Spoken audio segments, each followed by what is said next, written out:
Students experience a number of challenges that make it difficult for them to learn and study. Parents and teachers may wonder whether these students are genuinely having a difficulty or whether they are just playing up. Father Ajoy Fernandes, who holds a doctorate in counseling psychology with a major in clinical counseling, addresses some questions that parents and teachers commonly raise in this series entitled Understanding and Helping Children with Learning Difficulties. In the first episode of this series, I spoke about different clusters of learning difficulties. We will look more closely at the first two clusters in this episode.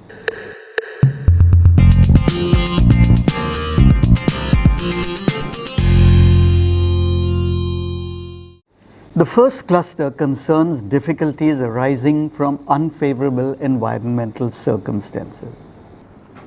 What exactly do you mean by unfavorable environmental circumstances of students? Please give us a few examples to understand this better. Sometimes, the life situations that students experience may make it difficult for them to focus on their studies. Let us look at a few examples. Rajesh hailed from a middle-class family. His father and mother worked from early morning till late evening. Exhausted after a long working day, they would often argue with each other in the presence of their children. Rajesh often felt very disturbed when his parents got into arguments. In addition, Rajesh thought that his parents preferred his younger sister to him. He often felt neglected, sad, lonely, and angry due to these experiences at home. Joseph's parents worked as manual laborers at a construction site. They lived in a tiny, dim-lit shed that had no ventilation. The shed served as a kitchen, living room, and bedroom all in one. The family could afford just one substantial meal a day and had very little money to spare for Joseph's school books and stationery.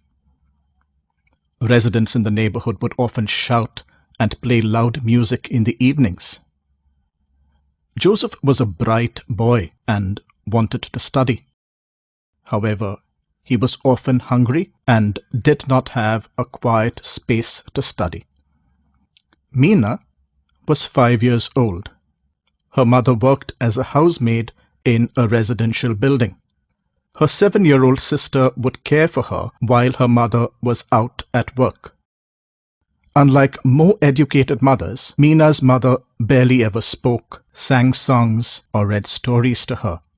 Thus, Meena acquired a very limited vocabulary and sentence structure in her own mother tongue. Meena was less adequately equipped to benefit from her teacher's instructions than her classmates whose parents were educated and rich. Each of these children found it difficult to cope with their studies due to situations in their environment. However, each child's situation was slightly different from the others. These children would need help tailored to their specific life situation before they are able to benefit from regular classroom instruction. Rajesh was emotionally disturbed and would benefit from personal counseling. Things would be still better if his parents underwent couple counseling.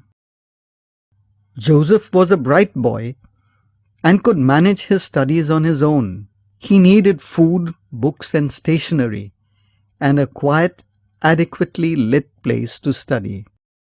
Meena would need to develop her vocabulary, speak and write grammatically correct sentences before being able to understand her teacher's communications. The children we have spoken about would be able to study better when their specific difficulties have been attended to.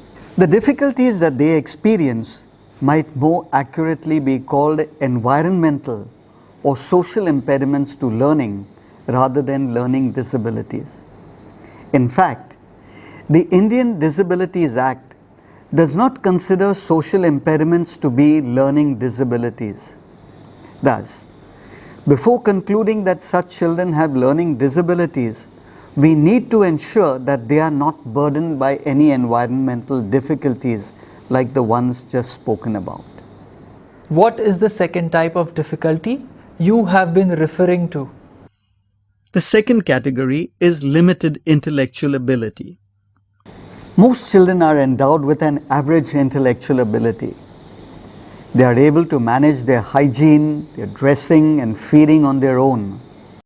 They find their way around the neighborhood, participate easily in a range of activities, engage in satisfying peer interactions, and manage their academic requirements without too much effort. 9-year-old Reshma was different.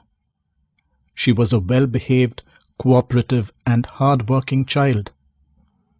However, she did not measure up to what her classmates achieved. When a teacher instructed the class to open up their school bags, take out their English textbooks and open up to page 10, Reshma opened her bag but lost track of the other instructions.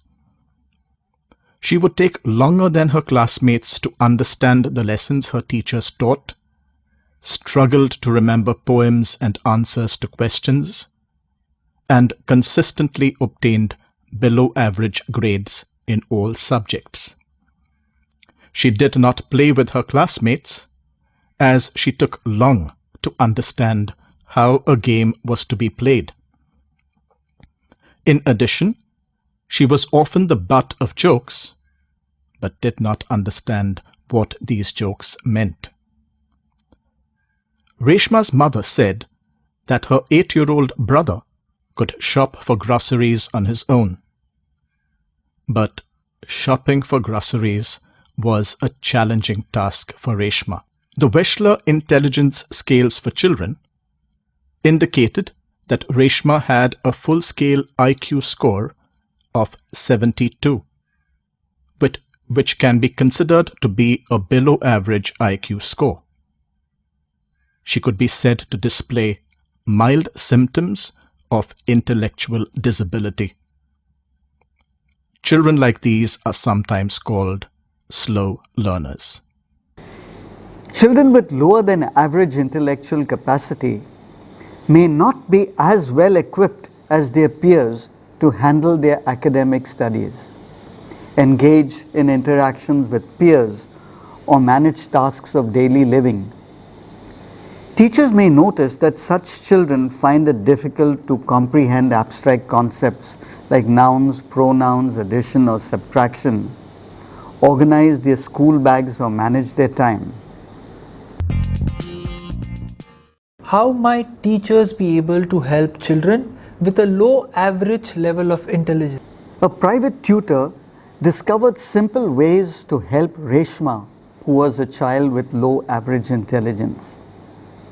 She allowed Reshma to study at her own pace without hurrying her up.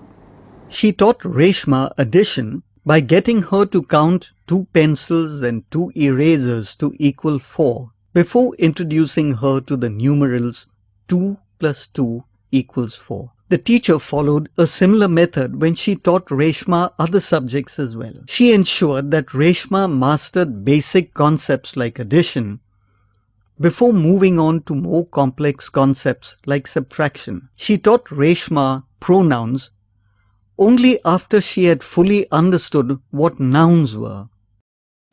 She helped Reshma to remember her lessons by creatively repeating what she had taught. She first read a passage, then explained it, got Reshma to answer one-word answers to questions, and write the answers in a notebook. She revised all that she had taught at the end of her day, the following day, and every day of the week until Reshma had fully registered the answer. Children with low intellectual ability learn best when they are taught through concrete activity, and what they learn is revised regularly over a period of time. In this episode, I have spoken about children who find it difficult to study due to unfavorable life situations and children who have a limited intellectual ability. We will look at other kinds of learning difficulties in our next 2 episodes. I look forward to seeing you again.